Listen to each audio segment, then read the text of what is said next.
का, तो फिर वहाँ पर इस संबंध में आपको शुभ परिणाम देखने को मिलेंगे।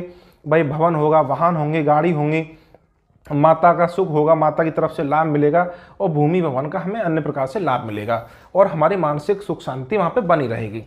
तो ये चंद्रमा से चौथे भाव में बैठ के गुरु का शुभ परिणाम मिल जाएगा, शुभ जो रिजल्ट मिलेगा। इसके साथ जब चंद्रमा से सप्तम भाव में गुरु बैठेंगे, तो सप्तम भाव जीवन साथी का, व्यापार का होता है, तो विशेषकर जीवन साथी व्यापार के मामले में, साझेदारी के मामले में आपके जीवन में जो समृद्धि लेके आएंगे, संपन्नता लेके आएंगे, और उस संबंध में आपको लाभ देंगे।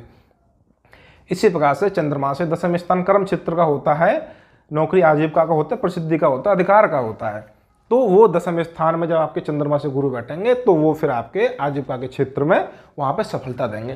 तो ये चंद्रमा के साथ, चंद्रमा से चौथे, सातवें, दसम भाव में बैठने का सामान्य परिणाम हो गया।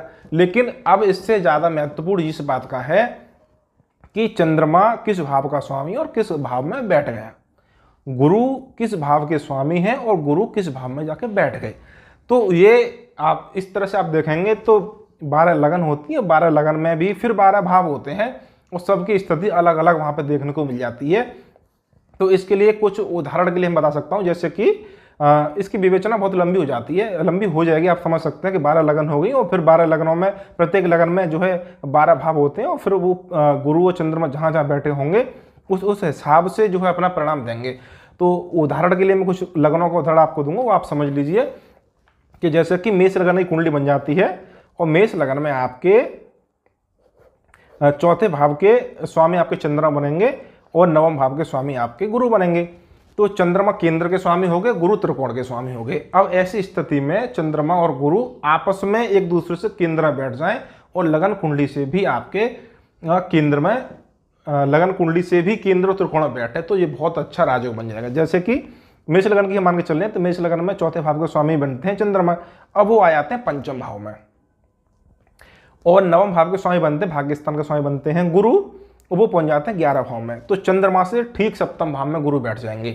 तो एक प्रकार से तो वो फल देंगे चंद्रमा सप्तम भाव में बैठने का, चंद्रमा से सप्तम भाव, यानी कि विवाह, दाम्पत्य जीवन, पत्नी से सुख, साझेदारी, व्यापार, इस तरह से देखने का परिणाम मिलेगा।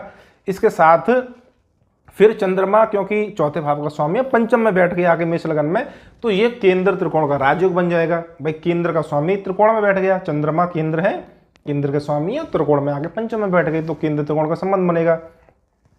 इसी प्रकार से जो गुरु 11 भाव में हमने बैठा दिए उदाहरण के लिए, तो गुरु नवम भाव के स्वामी है, 11 में बैठ गए लाभ भाव में, और ठीक पंचम सप्तम चंद्रमा से सप्तम भाव में बैठे हैं, तो ये भी केंद्र त्रिकोण का संबंध बन जाएगा। चंद्रमा केंद्र हो गए,